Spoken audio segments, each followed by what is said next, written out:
我識變銀紙，變幾多任我話事。首先變嘅係美金，後變英鎊都未算遲。諗真下幾輕易，變了富裕我就有轉機。記以往嗰陣時，每日冷清捱日子，幾經艱苦仍要做個學士。我想發達橫財資，更想買樓居住，門前做個噴水池，始終有天發達了，誰敢歧視？記得當初的我一個喺小村住，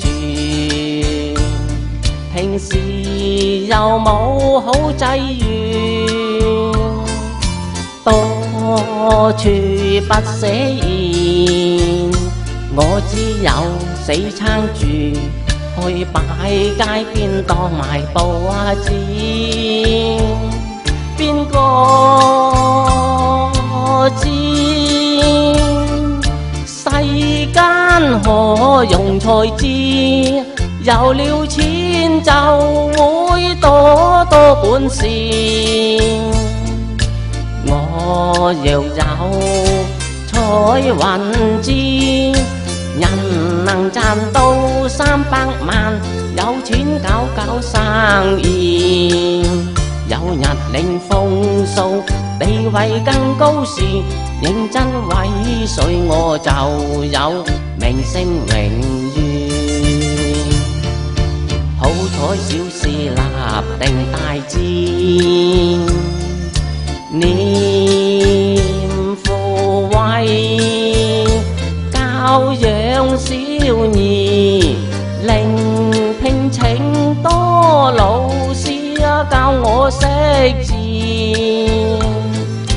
望我他朝成大志，有出頭做個高官爵士，有多好處。我讀過經書，吟過詩詞，認真猛了有學問，以後還錢容易。如果我識變銀紙，幾多馬仔都為我服先。可惜我夢到此，但我只能怨天意。